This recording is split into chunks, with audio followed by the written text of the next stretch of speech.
आज हम आपको अपने जीवन की एक बहुत ही रहस्यमयी घटना बताते हैं। हम 2004 की यह बात है, अपने घर में बैठ कर के जप कर रहे थे और तभी अचानक चिड़ियों के चहचहाने की आवाज़ सुनाई दी और हम समझ गए कि चिड़िया खतरे में है। हम जब बीच में ही छोड़ कर के और बाहर निकले और जब बाहर निकलते हैं तो क्या देखते हैं कि एक बाज चिड़ियों के घोंसले पर आक्रमण कर दिया है और 2 चिड़िया ज़मीन पर गिरी हुई हैं और एक बाज के पंजे में है। हम बाज पर हमलावर हुए तो बाज जो है अपने पंजे से उस बच्चे को गिरा दिया। तीनों बच्चे को हम अपने घर के अंदर लेकर के आए, उनको दाना पानी खिलाए और 10-15 दिनों तक अपने पास रखे। उन बच्चों को हम उड़ना सिखाए, यद्यपि कि उनके मम्मी पापा भी हमारे पास हमारे कमरे में आते थे। और फिर अचानक से एक दिन होता क्या है कि हमें सपना आता है।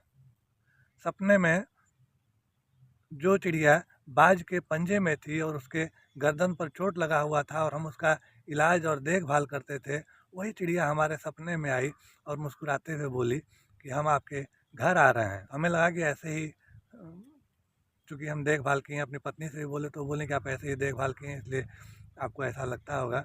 लेकिन वो चिड़िया बुलबुल का जो बच्चा है वो रोज़ रोज़ हमारे सपने में आने लगी और एक ही बात बोलती थी, मुस्कुरा करके बोलती थी। दिखती थी चिड़िया जैसी ही, लेकिन बोलती थी इंसानों जैसी।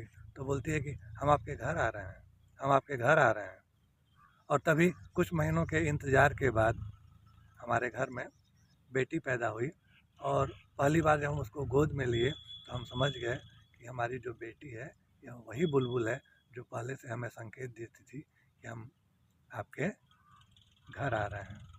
और हमारे आश्चर्य का तब और ठिकाना न रहा जब हम यह देखे कि हमारी बेटी के गर्दन पर भी हल्का सा कट का निशान था, जिससे कि वो जो बुलबुल का जो बच्चा जो हमें सपने में संकेत देता था वह हूबहू हम प्रमाणित कर लिए।